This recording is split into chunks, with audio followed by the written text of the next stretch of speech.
ขายนั้นคือกันกับไม่จิ้มแก้วเขาจิ้มแล้ว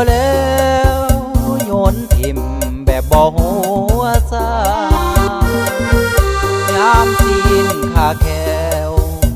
กะใส่เฮาจิ้มออกมาเมื่อหมดราคา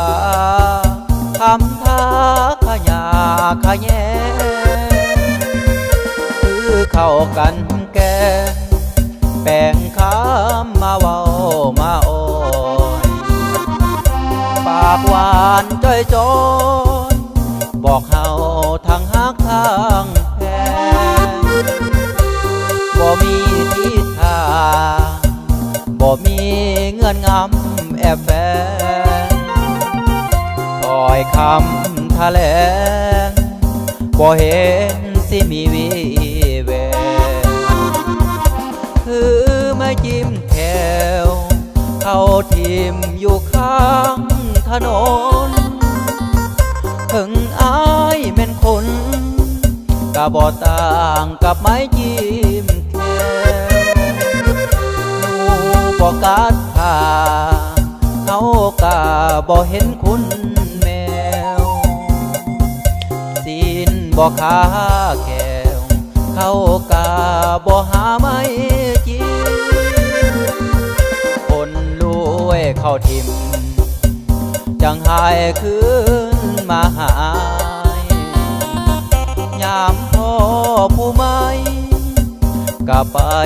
แบบมิดอิ่มซิมคนลืมคนกันมันจังแม่นคอยอิ่มอยากทิมและทิมบ่เห็นคุณค่ากันเลย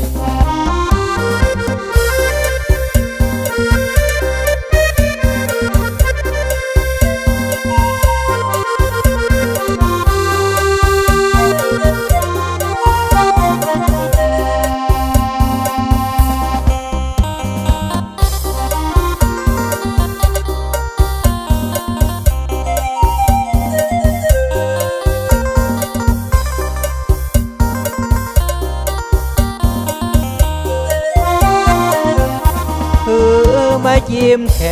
วเขาทิมอยู่ข้างถนน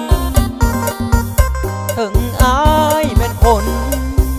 กะบ่ต่างกับไม้จิ้มแขวหนูบ่กัดผ่าเขากะบ่เห็นคุณแมวจินบ่ขาแก้วเขากะบ่หาไม้จิ้มคนรวยเข้าทิม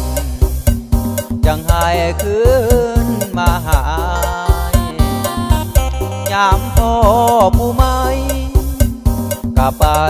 แบบมิดอิ่มซิมคนลืมคนกันมันจังแม่นคอยอิ่มอยากทิมและทิมบ่เห็นคุณค่ากันเลยคนลืมคุณกันมันก็โพดอีหลีกินแล้วลืมนี้ได้ดีแล้วก็ลืมคุณ